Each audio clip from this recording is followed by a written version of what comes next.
Parliamentary Democratic সিস্টেমে যেটা হয়, এবং রাষ্ট্রপতির খুব বেশি তেমন ক্ষমতা থাকে না।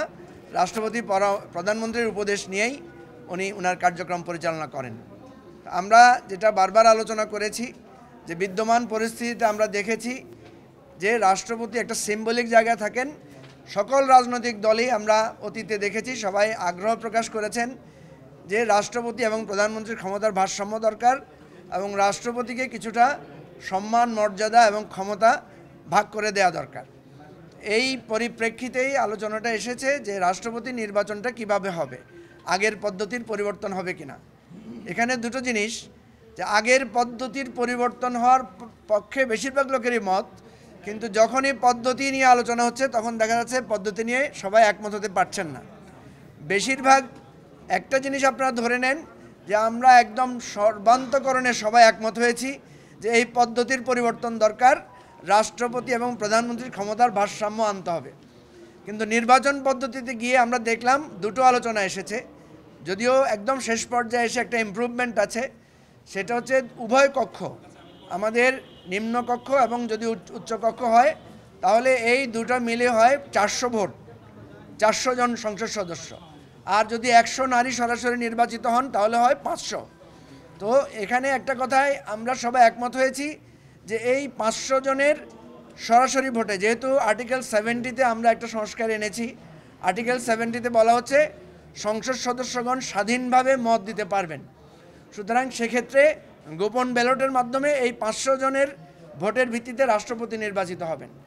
এটার ব্যাপারে কারো কোনো দ্বিমত নাই, কিন্তু যোগ করা যেটা, সেখানে হলো আরেকটা ইলেকট্রাল কলেজ যোগ করা যায় কিনা।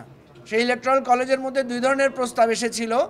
একটা হচ্ছে একদম ইউনিয়ন পরিষদের মেম্বার পর্যন্ত, অর্থাৎ সকল প্রতিনিধিদেরকে ইলেকট্রাল কলেজে একটা করে ভোটের অংশ নেয়। এটা অনেক বড় হয় সাইজটা।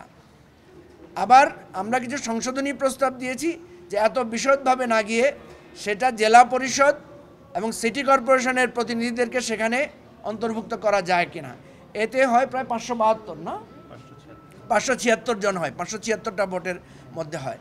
তো এই জায়গাটা এসে এখন ঠেকেছে যেটা কি 576 নাকি 500 নাকি 70,000, অর্থাৎ একদম ইউনিয়ন পরিষদ পর্যায়ে। তো আশা করছি আমরা এটার একটা সমাধানে আমরা পৌঁছাতে পারবো।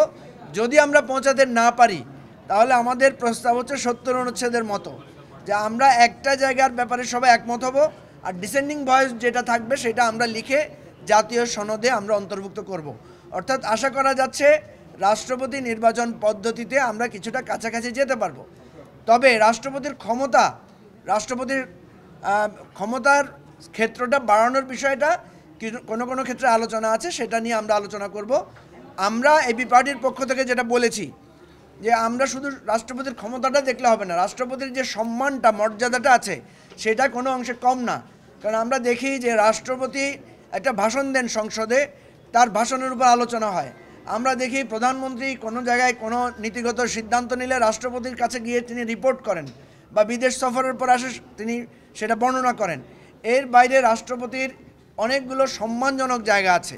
আমরা উদাহরণ হিসেবে বলেছি যে ফ্যামিলিতে যখন গ্র্যান্ডফাদার থাকে, দাদা থাকে, উনি কিন্তু যখন বয়স হয় ওনার ক্ষমতা কমে যায় কিন্তু সম্মান বৃদ্ধি পায়। উনি হচ্ছে সিম্বল অফ ইউনিটি, উনি হচ্ছে সিম্বল অফ প্রাইড। কোনো ক্ষেত্রে ব্যক্তিত্বের উপর নির্ভর করে তার ক্ষমতা বা তার মর্যাদাও বেড়ে থাকে। তো এই ইস্যুগুলো আমরা আলোচনা করেছি। আমরা আশাবাদী যে অন্তত রাষ্ট্রপতি নির্বাচনের পদ্ধতি নিয়ে আজকে আমরা একটা ঐকমত্যে পৌঁছাতে পারবো।